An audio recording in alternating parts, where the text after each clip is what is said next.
Alléluia. Merci Jésus.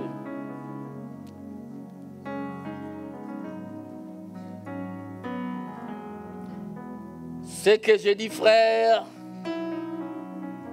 c'est que la chair et le sang ne peuvent hériter le royaume de Dieu. Vous êtes déjà prêts? Ce que je dis, frère, c'est que la chair et le sang ne peuvent hériter le royaume de Dieu. Et que la corruption n'hérite pas l'incorruptibilité. Voici, je vous dis un mystère. Quelqu'un dit avec moi un mystère. Nous ne mourrons pas tous. Mais tous seront. C'est un mystère. C'est une phrase simple, mais c'est un mystère. En un instant, en un clin d'œil et à la dernière trompette. La trompette sonnera et les morts ressusciteront incorruptibles. Et nous serons, car il faut que ces corps corruptibles revêtent l'incorruptibilité et que ces corps mortels revêtent l'immortalité. Lorsque ces corps corruptibles aura revêtu l'incorruptibilité et que ce corps mortel aura revêtu l'immortalité, alors s'accomplira une parole. S'accomplira la parole qui est écrite. La mort a été engloutie. La mort a été engloutie dans la 55. On lui posera la question. Oh mort, où est ta victoire? Oh mort, où est ton aiguillon? L'aiguillon de la mort, c'est le péché. Et la puissance du péché, c'est la loi. Mais grâce soit rendue à Dieu, qui nous donne la victoire par notre Seigneur. Et alléluia. Ainsi, mes frères bien-aimés, soyez fermes, inébranlables, travaillant de mieux en mieux à l'œuvre, sachant que votre travail ne sera pas vain dans le Seigneur. Que quelqu'un acclame le nom de l'Éternel. Merci Seigneur. Nous pouvons nous asseoir. Amen. Nous sommes dans notre texte de base qui est Matthieu chapitre 25, où nous sommes en train de parler du temps d'assoupissement. Amen. Nous sommes en train d'aborder ce sujet qui est très important pour notre temps dans lequel nous sommes. Alléluia. J'insiste, mon frère, ma soeur, tu sors de chez toi, tu viens à l'église, qu'on te nourrisse des choses qui te ramènent dans la présence de Dieu. Qu'on te nourrisse des choses qui te rappellent que tu es pèlerin sur la terre, que tu es passager sur la terre et qu'un jour, et ce jour est imminent. Le Seigneur est à la porte, mon frère, ma soeur. Je rappelle à quelqu'un que ce jour est imminent. Et parce que ce jour est imminent, on est censé nous rappeler. À l'église, là où nous prions, préparons nos lampes, car le Seigneur revient. Alléluia. Je ne peux pas concevoir qu'un enfant de Dieu dans cette assemblée continue à dormir. Amen. Je parle d'un sommeil spirituel. Je parle d'un enfant de Dieu qui vient à l'église, mais qui ne fournit pas, qui ne travaille pas à son salut. L'apôtre Paul dira, travaillez à votre salut. C'est-à-dire que jour après jour, nous devons travailler négligeant, abandonnant le monde et les désirs du monde et nous approchant du Seigneur. Quelqu'un est avec moi? Chaque jour de ta vie, fais le bilan. On est au mois de... Bientôt c'est de... Nous aimons faire des bilans. Seulement, oh, je ne me suis pas marié, je comptais me marier, je n'ai pas eu d'enfant. Il fallait que je termine mes études, il fallait que je travaille, il fallait que je fasse tel projet. C'est bien. Mais le projet des projets, c'est la vie éternelle. En es-tu avec ces grands projets? parle à quelqu'un ici? Où en es-tu avec ces grands projets? Parce que bientôt, ça va retentir, nous allons partir. Amen. Les inconscients resteront. Et ils vont continuer à chercher le mariage, ne sachant pas qu'ils ont loupé le mariage des mariages avec l'époux et le véritable époux. Amen. Bien-aimés, il est temps d'abandonner ce sommeil. Il est temps de nous réveiller. L'évangile du Seigneur, ce n'est pas le matériel. Parce que ceux qui n'ont pas Christ en eux sont plus riches que les chrétiens. Je vais le répéter combien. Mon ami, va travailler. Va bosser.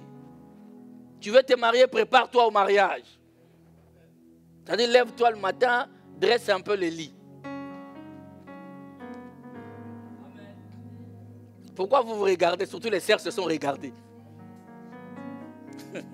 Toi, mon frère, tu te prépares au mariage, lève-toi le matin, va travailler.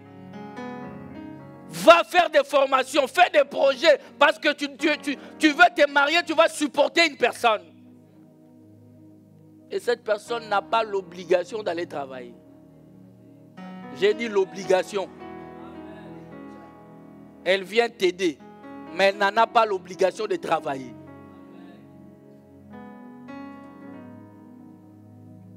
Hein?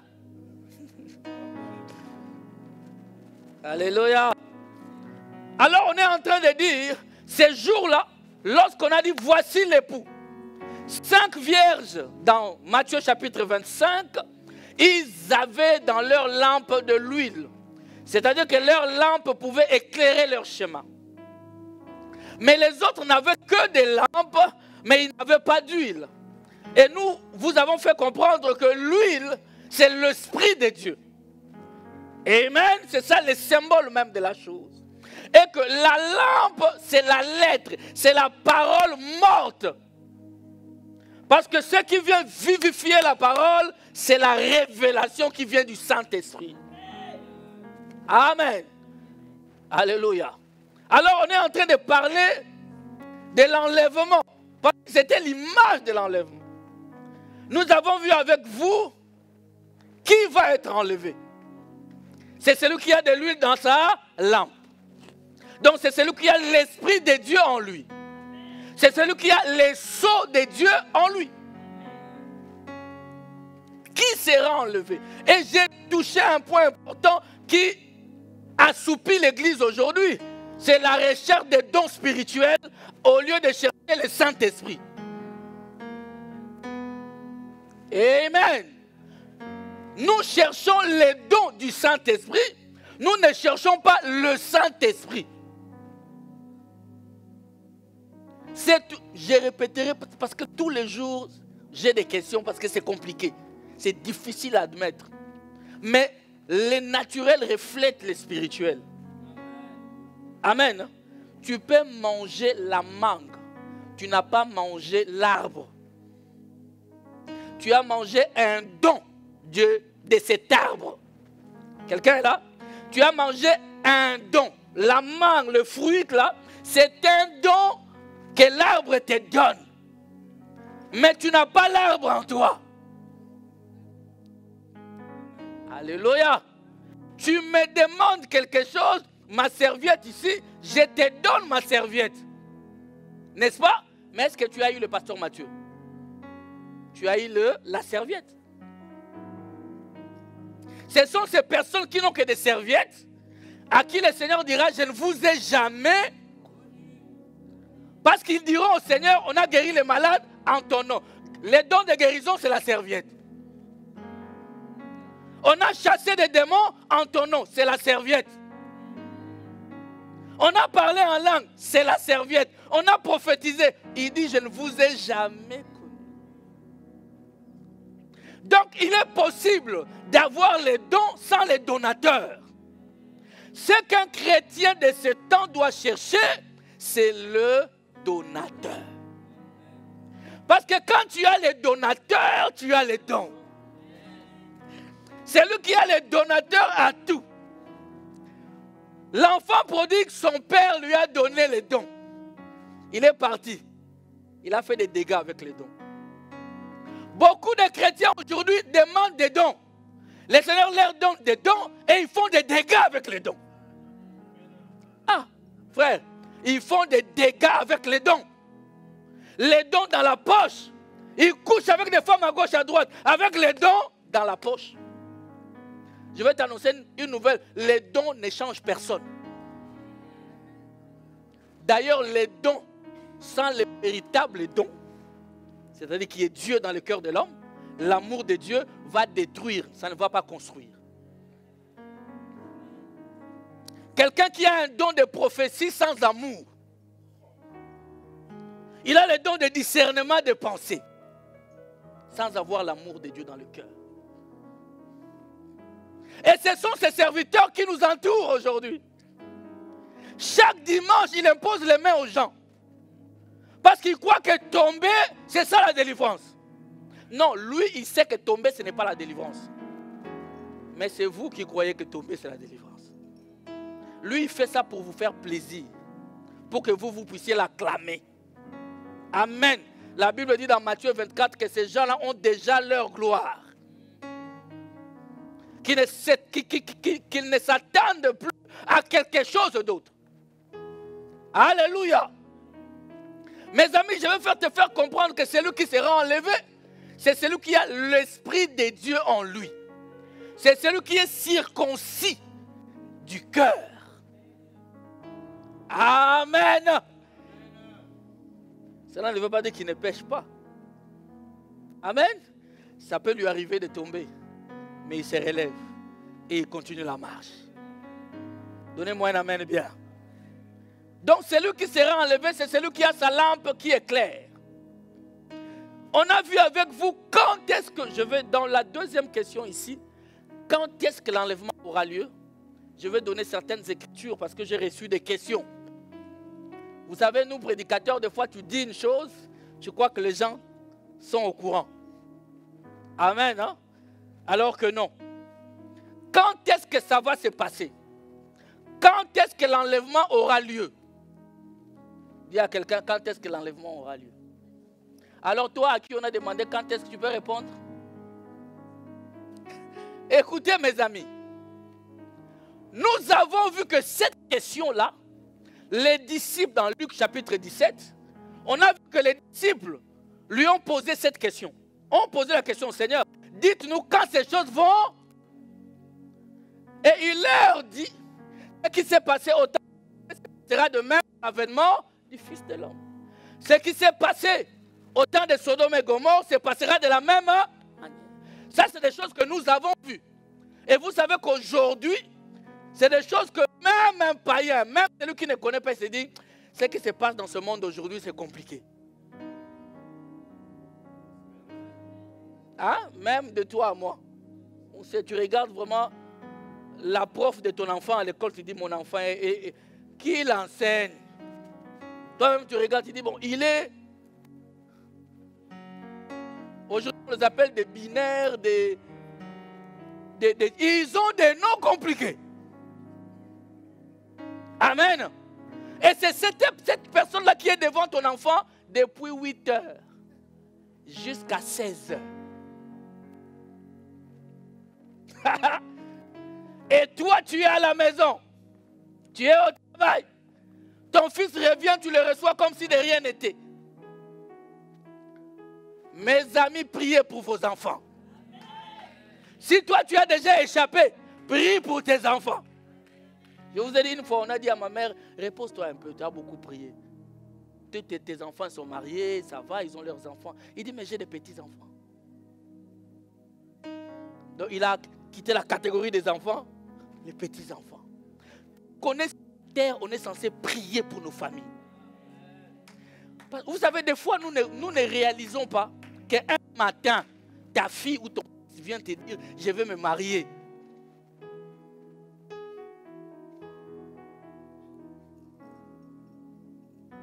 Il s'appelle Mathieu. Mais il veut se marier avec Kevin. Est-ce que Tu as déjà compris quel Christ tu auras.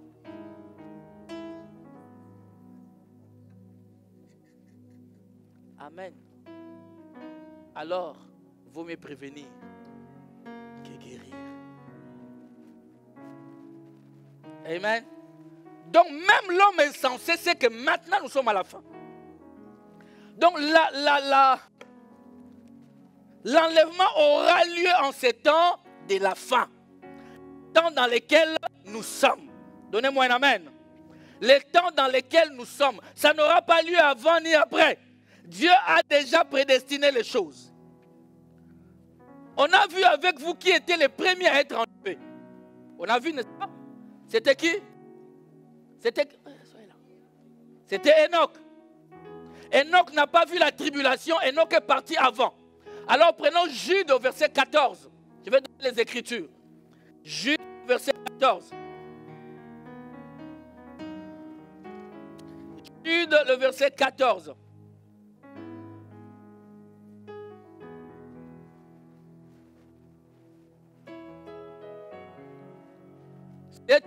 C'est aussi pour eux. Bon, peut-être que vous aurez du mal à un instant. Jude, le verset 14. Mais quand vous lisez avant, on est en train de prévenir pour ceux qui ne vivent pas selon la parole de Dieu, qui ne marchent pas selon la parole de Dieu. Amen. Et la Bible dit ici au verset 14, c'est aussi pour eux qu'Enoch, Enoch dont on parle. Vous êtes avec moi? Le septième depuis Adam. Dis avec moi septième. Enoch était le septième depuis Adam. Dans la génération, dans la généalogie, Enoch était septième. Et d'ailleurs, laisse-moi te dire, si normalement Enoch n'est pas septième, à travers nos yeux physiques, Enoch est huitième. Enoch devient septième parce que Caïn n'est pas compté. Caïn, la Bible ne le considère même pas d'Adam. Parce que lorsqu'on cite la généalogie d'Adam, on ne cite pas Caïn.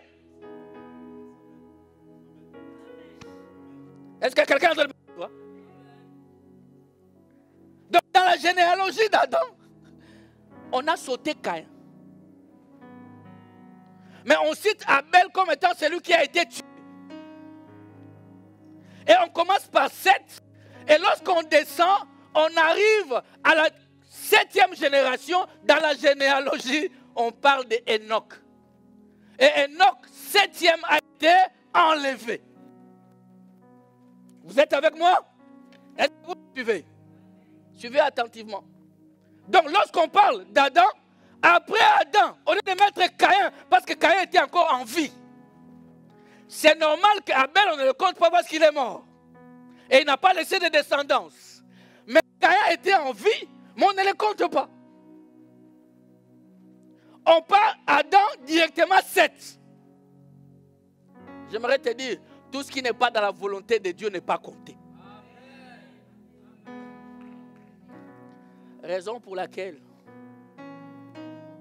Dieu dira à Abraham, donne-moi ton fils, ton unique, celui que tu aimes, Isaac. Il dit ton fils, ton unique. Donc, comme Ismaël n'était pas dans la volonté de Dieu, il était le résultat de la désobéissance, Dieu n'a pas compté.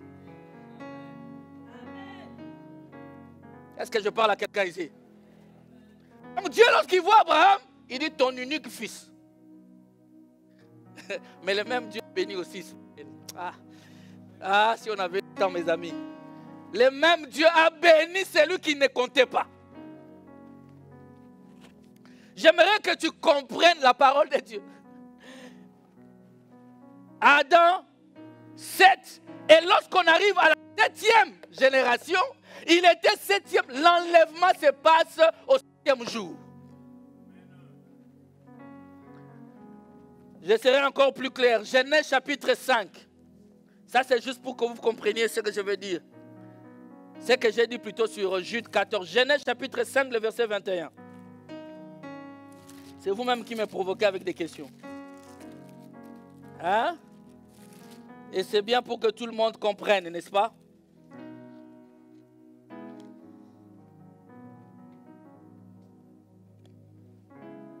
Genèse chapitre 5,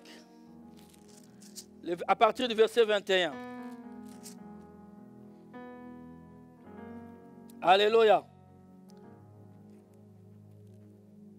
La Bible dit, Enoch, âgé de 65 ans, engendra Métouchéla. Enoch, après la naissance de Métouchéla, marcha avec Dieu 300 ans. Et il engendra des fils et des... Tous les jours d'Enoch furent de 365 ans. Enoch marcha avec Dieu, puis il ne fut plus, parce que Dieu l'ait pris. Alléluia. Enoch n'était pas mort. Enoch, Dieu l'a enlevé. Nous avons vu dans Hébreux 11, parce qu'il était agréable à Dieu. Amen. Là, nous voyons, pendant qu'on est en train de citer la généalogie d'Adam, allons dans Apocalypse chapitre 3. Notez-les. Apocalypse chapitre 3.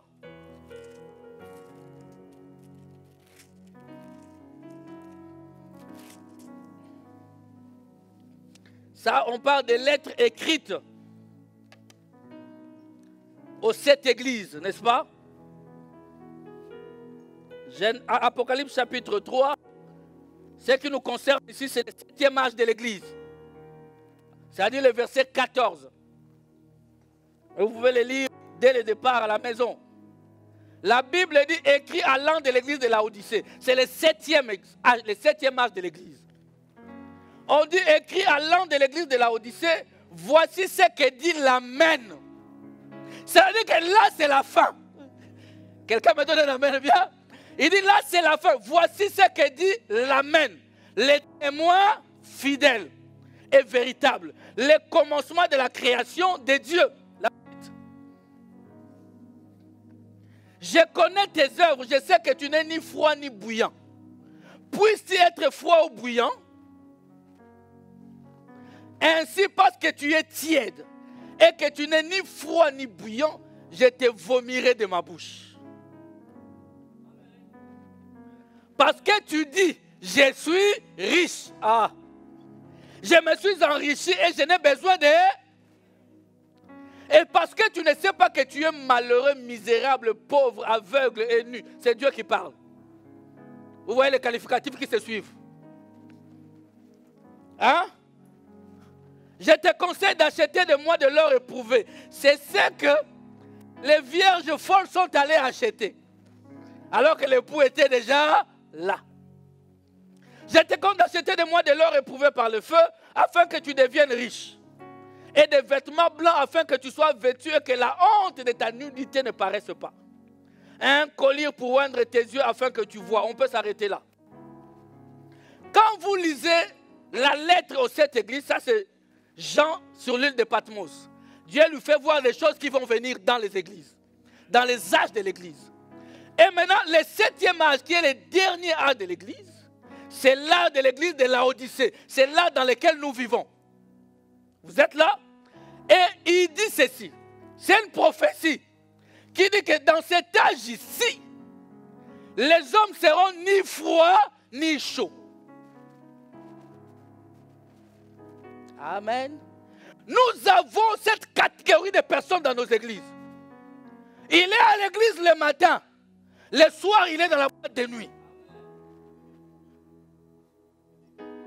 Il est à l'église le samedi et le dimanche. Hier, il a dansé dans une boîte de nuit. Il s'est déchaîné, pour ne pas dire enchaîné. Parce qu'il était dans une boîte. Quelqu'un m'a donné l'amen. Ne baissons pas la tête, regardez-moi bien, on va parler. Alors c'est une génération de gens froids. Il y a même encore des parents mariés 10 ans, 20 ans qui vont dans les boîtes de nuit. Regardez-moi bien, baissez pas la tête s'il vous plaît. Comment un parent, la responsabilité des enfants, du travail, les charges, tu arrives vraiment à aller dans une boîte de nuit. Pourquoi tu ne prends pas ta femme aller au restaurant en amoureux? Come on. Mais il y en a, c'est la femme elle-même qui propose la boîte de nuit.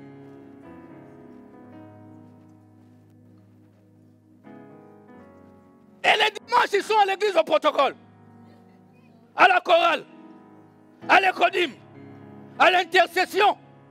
Ils sont là faisant l'apparence des chrétiens. Mais régnant, c'est qui a fait la force. Quels chrétiens sommes-nous devenus? Les chrétiens de Laodicée, ni chaud, ni froid. En fait, Laodicée, c'est une ville. Les historiens disent que Laodicée était entre deux villes. La ville de Hiérapolis et la ville de Colosse. La ville de Hiérapolis, c'était une ville où l'eau était chaude. Et cette eau chaude était utilisée pour des thérapies. Donc c'était une eau importante qui guérissait. L'eau de Colosse était une eau froide, qui était une eau potable que les gens pouvaient boire. Maintenant, Laodicée était au milieu, entre Hiérapolis et Colosse. Son eau était tiède. Il n'était même pas buvable. Donc, Laodicée avait des problèmes d'eau. Quelqu'un dit avec moi des problèmes d'eau. Et aujourd'hui, dans ces Laodicées que nous sommes, il y a un problème d'eau. C'est-à-dire la parole. Il n'y a pas la parole de Dieu. De la même manière, mon fils, Jésus-Christ, hein, il prend les rouleaux dans Isaïe, il dit, l'Esprit du Seigneur est sur moi. Il m'a oint pour. Il dépose. Il leur dit de la même manière, ici en Israël, il y avait beaucoup de veuves. Mais Élie n'est parti vers aucun d'entre elles. Elle est partie vers la veuve de Sarepta. La veuve de Sarepta n'était pas juive. Elle est partie vers la païenne. Et il leur répète de la même manière. Il y a eu plusieurs lépreux ici en Israël. Mais Élisée a guéri Naaman, les Syriens qui étaient païens. Il leur dit de la même manière, vous me chasserez aussi. J'irai vers les païens. C'est là qu'ils ont pris les pierres même pour les lapider. Alors qu'il leur disait la vérité. Vous êtes là, bien-aimés. Et écoute une parenthèse. Jésus, Élie, quand il est parti, Élie a fermé les ciels 3 ans et demi. C'est-à-dire il n'y aura ni pluie ni rosée si ce n'est à ma parole. Il y a eu carence. Dieu l'amène où? Au torrent de Kérit. Vous êtes des lecteurs de la Bible, n'est-ce pas? Dis Amen. Il l'amène au torrent de Kérit. Il dit parce qu'au torrent, il y a de l'eau à boire. Élie a trouvé une nouvelle adresse. Alléluia. Qui était le torrent de... C'était ministère torrent de Kérit. Il y avait la parole qui était prêchée dans cette église. Et la Bible dit que tous les soirs, les matins et les soirs, un corbeau lui apportait de la viande et du pain. Et il mangeait. Donc il y avait de l'eau qui est la parole. Et il y avait un corbeau qui apportait à manger. Le corbeau est synonyme d'un oiseau sale. L'oiseau impur. D'accord? Et dans son église, il y avait de l'eau. Son pasteur prêchait la vraie parole. La parole révélée. Et la Bible dit, à un moment donné, l'eau a cessé. Je vais t'annoncer. Si dans ton église, l'eau cesse, quitte cette église-là. Non, ton amen est hésitant. Parce que la Bible dit, dès que l'eau a cessé, Élie est parti. Mais est-ce qu'on a dit que le corbeau a arrêté? Je te pose la question, est-ce qu'on parle que le corbeau a arrêté d'apporter la viande? Le miracle n'est pas signe de la présence de Dieu. La parole révélée est signe de la présence de Dieu. Et cette parole révélée engendre des vrais, authentiques miracles. Et lorsque Élie nous montre qu'il faut quitter l'église où il n'y a pas de l'eau. Ne reste pas là, on est habitué. Dans cette église, j'ai grandi. Non, il n'y a plus de vie. Pars. Pasteur, il parle un bon français, il est intellectuel. Pars. Quelqu'un m'entend? Moi, je suis né dans cette église. Tu vas mourir dans l'église en question.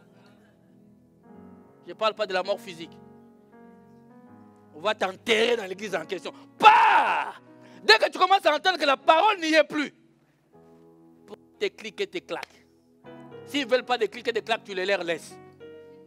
Mais tu pars. Et vous savez où Élie est parti? Élie est parti dans une autre église. L'église de la veuve de Sarepta. Et Élie arrive là-bas, mes amis. Écoutez, j'aime la parole de Dieu. Maman Fifi, il dit, je suis venu ici. Hein? La première des choses qu'Élie a demandé, donne-moi de l'eau à boire. Écoutez, il faisait 3 ans et demi que la pluie ne tombait pas. Mais la veuve, quand on lui a demandé de l'eau, elle n'a pas discuté. Allez lire. Où est-ce qu'elle trouvait de l'eau? Elle est partie, elle a pris de l'eau, elle lui a donné. Élie a bu. Et après, Élie lui dit, donne-moi à manger. La veuve dit, à manger? Ça, je n'ai pas.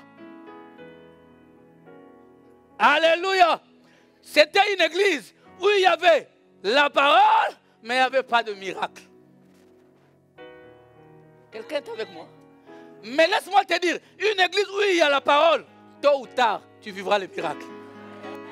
Ah, je te dis, tu vivras le miracle. Parce que la parole finit par produire le miracle. La Bible dit, la femme a dit, je n'ai rien. Tu me vois là, j'ai un peu d'huile, un peu de farine. Je cherche un bois. Je cherche du bois pour allumer le feu. Je prépare un petit gâteau. Et moi et mon fils, nous mangeons. Et après, nous mourrons. Et lui dit, tu ne mourras pas. Mais fais d'abord. Occupe-toi d'abord de moi. Alléluia. Occupe-toi d'abord des œuvres du ciel. Tu t'inquiètes. Je ne suis pas n'importe qui. Vous savez, la femme avait la farine, il avait de l'huile, il avait le bois. Mais il lui manquait un point de contact. Tu peux tout avoir. Et un simple bonjour peut changer ta vie. Tout avoir. Un point de contact. La femme est en train de chercher le bois. Lorsque Élie, Élie est venu, je passe. Elle a préparé à manger. Élie a mangé. Et l'huile ne sait plus. Les miracles dans cette église ne s'est plus arrêté. Je veux t'annoncer, mes amis, accrochez-vous à la parole révélée. Parce que si tu as la révélation de Dieu, tôt ou tard, amen, tôt ou tard, ça va produire. Ne cours pas, ne mets pas la charrue avant le bœuf. Amen. Est-ce que quelqu'un est avec moi? Et l'église de Laodicée, c'est la seule église. Allez lire, depuis qu'on a commencé avec Éphèse, Pergame, Smyrne et tout ça, quand on arrive à Laodicée, c'est la seule église où Dieu n'a pas fait de compliments. Il n'y avait pas de compliments dans cette assemblée. Pourquoi? C'était une assemblée, c'était une église orgueilleuse. Ils se disaient, nous sommes riches. Mais alors que quand Jésus regarde l'église, il voit qu'ils sont pauvres. Ils se disaient, on est bien habillés. Mais quand Jésus regarde, il dit, vous êtes nus. Il y en a même aujourd'hui, de la maman pasteur jusqu'à la dernière sœur là-bas. Ils sont nus spirituellement et physiquement.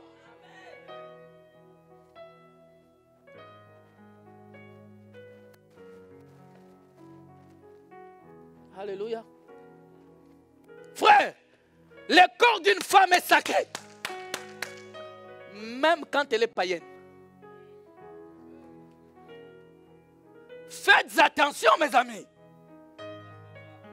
On a vu dernièrement sur les réseaux sociaux une femme pantalon serré avec un cinglé en train de rakachabanda dans l'église. Frère, Je mets en doute ton parler en langue illico presto.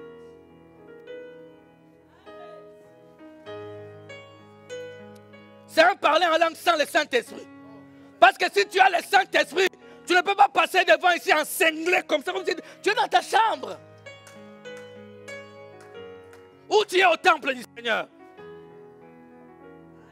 Vous avez même les incrédules, même celui qui ne croit pas, il sait que ce n'est pas normal. Mais ce sont ce type de vidéos que nous partageons, n'est-ce pas?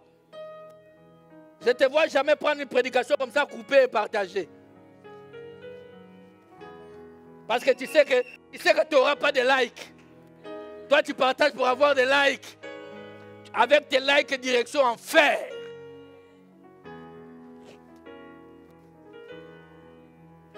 Pauvre, une église pauvre. Il n'y a jamais eu une église aussi riche comme aujourd'hui. Matériellement. On court derrière l'argent. Les pasteurs ont des jets privés. Ce n'est pas mauvais. Ce n'est pas mauvais. Tu peux m'acheter un jet privé, ce n'est pas mauvais. Je ne dirais pas non, mon ami. Je ne dirais pas non. Amen. Hein?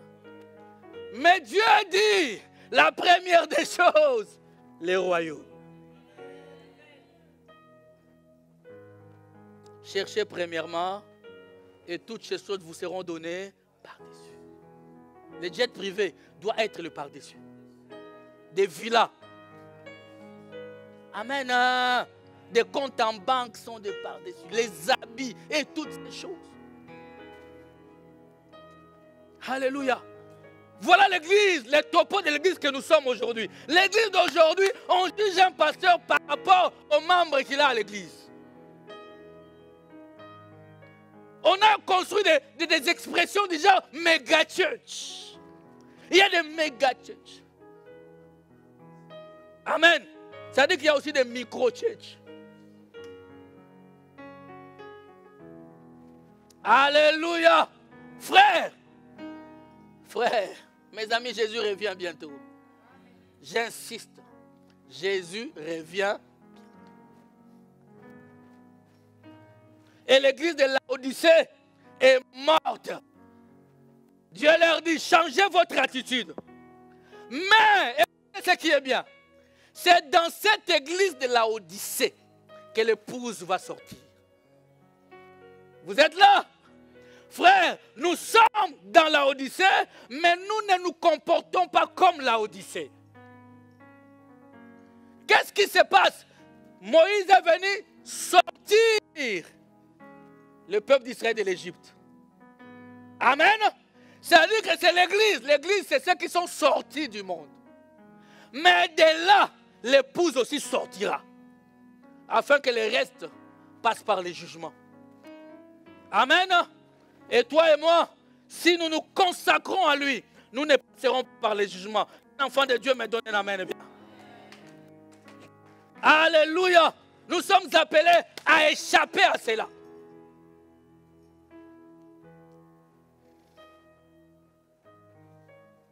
Enoch, 7e depuis Adam. Ce qui est le type de l'église, de l'épouse.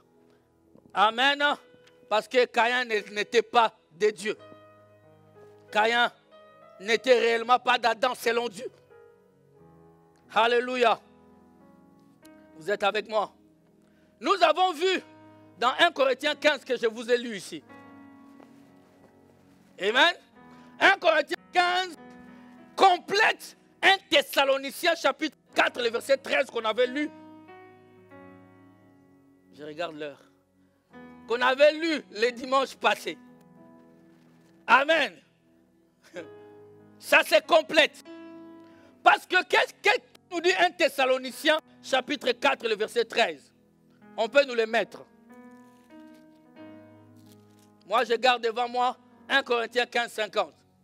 La Bible dit, nous ne voulons pas, frères, que vous soyez dans l'ignorance au sujet de ceux qui dorment. D'accord? Afin que vous ne vous affligez pas comme les autres qui n'ont point d'espérance. Un chrétien, il pleure Lazare.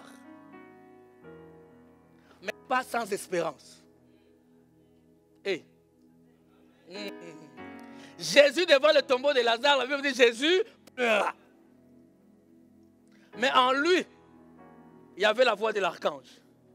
Comme on va le voir, si Dieu nous permet aujourd'hui. Nous ne voulons pas, frère, que vous soyez dans l'ignorance. Donc ceux qui dorment en Christ, frère, tu peux pleurer dans la chair. Un jour, nous allons nous retrouver dans les airs. Voilà pourquoi ne laisse pas ton époux dans le péché. Ne laisse pas ton épouse dans le péché. Ne laisse pas tes enfants dans le péché. Ne laisse pas tes frères et sœurs dans le péché. Bien-aimé, ne laisse pas ton fiancé dans le péché. Ta fiancée dans le péché. Prêchez la parole. Prie pour eux pour qu'ils changent.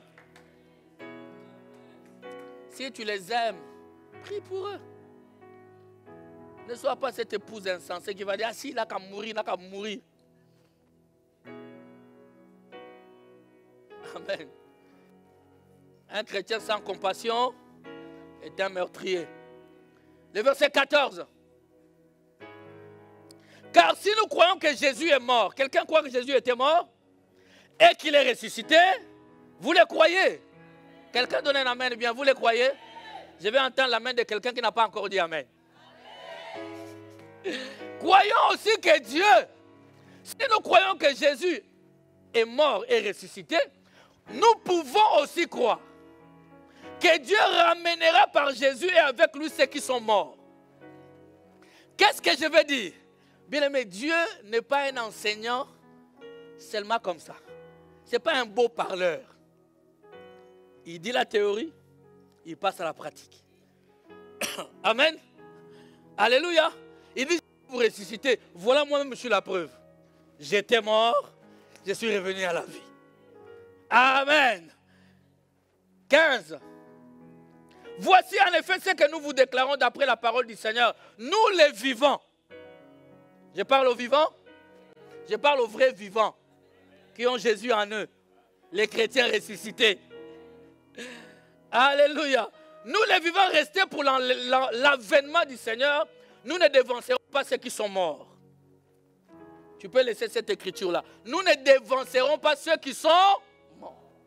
1 Corinthiens maintenant, chapitre 15, le verset 50, nous dit ceci. Amen. Ce que je dis, frère, c'est que la chair et le sang ne peuvent hériter le royaume de Dieu. Alléluia. Ton corps que tu as, peu importe quelle, la chair que tu possèdes, qu'elle soit belle, qu'elle attire des hommes de tous côtés, qu'elle soit je ne sais comment, elle va pourrir. Elle n'héritera pas le royaume. Ne l'oublie pas. Ne lui donne pas plus que ce qu'elle demande. Non, on se comprend ou pas? Alléluia. Ne lui donne pas beaucoup trop de valeur qu'elle est spirituelle. Nous apprécions, nous aimons tellement notre corps plus que notre esprit. La Bible dit, en réalité, dans l'homme, c'est-à-dire que l'homme n'est homme que lorsque l'esprit est en lui. Lorsqu'on retire l'esprit, tu es un légume. Amen. Parce que Adam, Dieu a fabriqué tout ce qui a une date de fabrication, a une date de péremption. Retenez ça. Tu vois, quand tu la maquilles, quand tu dis je vais dormir, tu la maquilles, elle est contente, la chair. Tu t'achètes des habits, des robes, des costumes, elle aime ça. Mais quand tu vas lui dire réveillons à 5 heures pour prier, elle ne veut pas.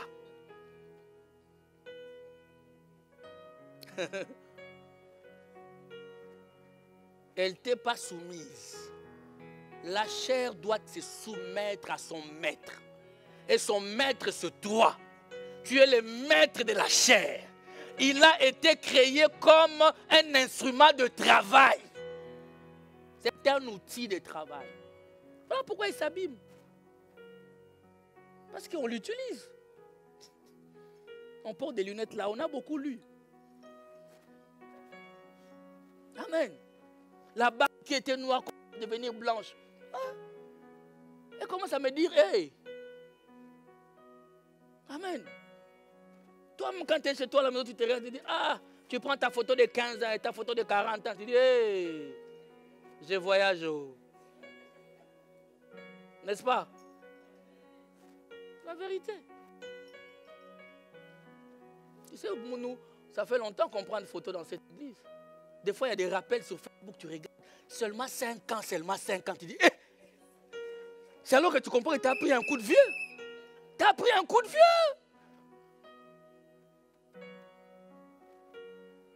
Mes amis, la chair ici, là, c'est ton ennemi premier. L'apôtre Paul dit c'est ton ennemi numéro 1. Nous avons à lutter contre lui, là, contre ce corps ici, jusqu'au sang, jusqu'à la mort. Il aime les péchés. Il ne veut pas que tu fasses autre chose. Amen. Il ne veut pas. Donc, il n'héritera pas le royaume. Parce que ce corps est corruptible. Amen.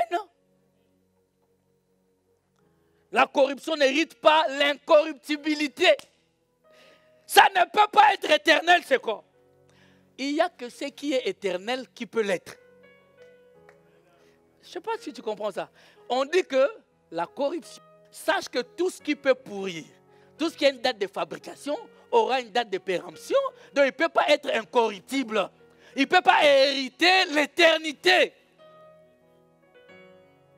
Mais en toi, qu'est-ce qui est éternel? C'est l'esprit.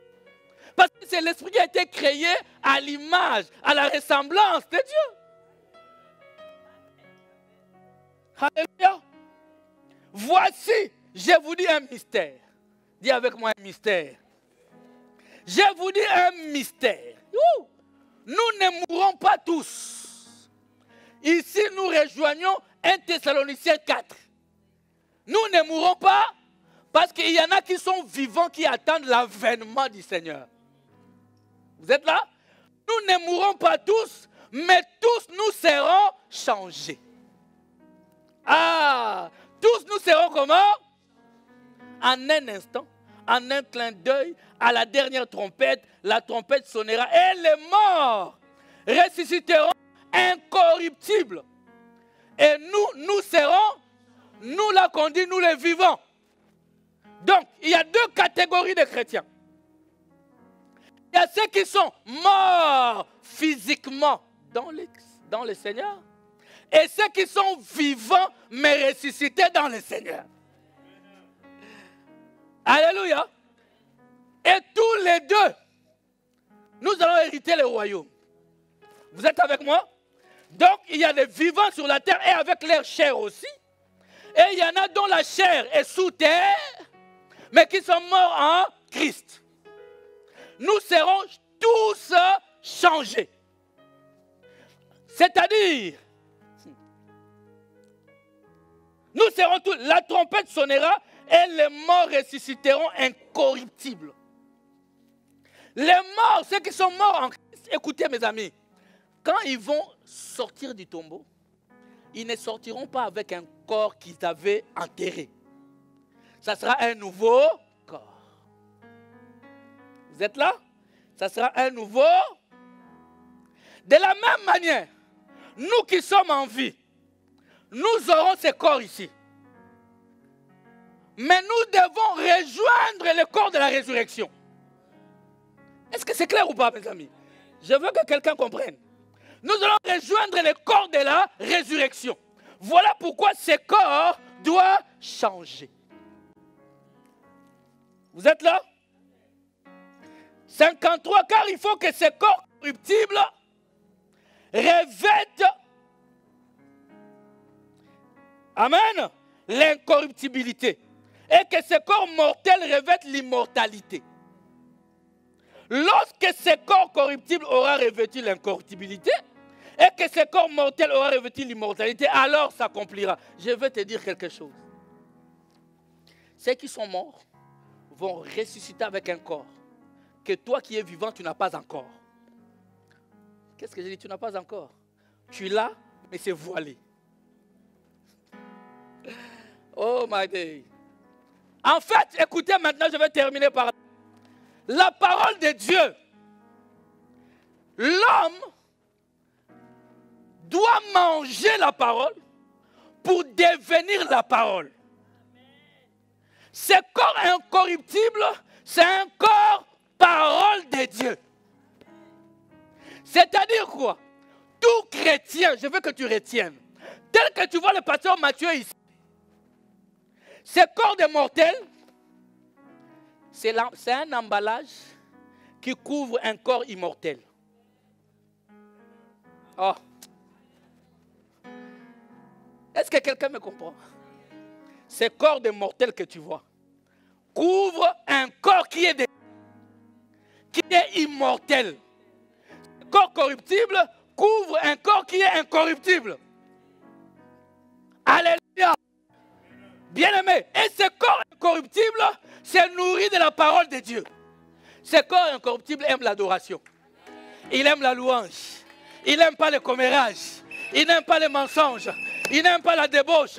Il n'aime pas l'impudicité. Il ne croise pas une fille aujourd'hui, il couche avec. Non, il attend le mariage.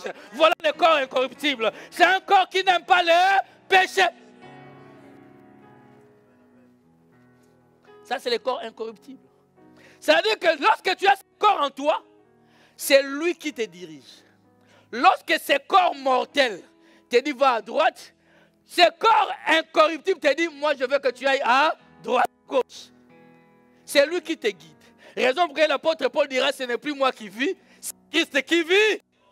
Christ était où? En lui, dans son corps de mortel. Maintenant, les jours de l'enlèvement, cet emballage qui est corruptible, qui ne peut pas hériter le royaume, cet emballage va faire quoi? Il va lâcher la place. Il va dire, moi je reste. Parce que moi je ne peux pas monter. Il va lâcher et un corps immortel va monter à la rencontre du Seigneur. Est-ce que quelqu'un est en train de me suivre, mes amis? Ah, c'est comme ça que la parole de Dieu se présente. Amen. J'ai dit à quelqu'un, c'est comme ça que la parole de Dieu. Donc tu dois croire à ces choses pour vivre la parole de Dieu. C'est comme ceci, frère. Vous voyez ça? C'est ton corps mortel. Ça. Mais à l'intérieur, il y a un corps parole de Dieu.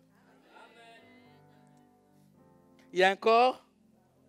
Et le jour de l'enlèvement, en un clin d'œil, ce corps va lâcher. Et il va libérer le corps parole qui va aller à la rencontre du Seigneur. Parce que lui ne peut pas hériter la vie éternelle. Amen. Lui ne peut pas hériter la vie éternelle. Je vais dire à quelqu'un, comme il ne peut pas hériter la vie éternelle, lui là, ne lui donne pas beaucoup d'importance. Pourquoi tu lui donnes autant d'importance? Il te fait des caprices, il ne veut pas jeûner. Tu parles à quelqu'un? Il ne veut pas jeûner, lui. Se réveiller à 4 heures pour prier, il ne veut pas. C'est là qu'il est lourd. Mais il est léger pour des futilités. Je veux dire à quelqu'un, mes amis, fais le choix. Et le corps que tu nourris le plus, c'est celui qui aura les dessus. Eh, mes amis, le corps que tu nourris le plus, c'est celui-là qui aura le... Pose-toi la question aujourd'hui. Lequel nourris-tu le plus? Lequel nourris-tu le plus? Lorsque ce corps te dit Alléluia, lui te dit, l'autre là, je ne connais pas. Amen. Hein? Ah. Lui te dit adoration, lui te dit, l'autre camp là. Lui dit je vais jeûner, lui dit moi je vais la semoule. Mes amis, choisis ton camp. Que Dieu vous bénisse. Amen. On peut se lever pour un petit moment de prière.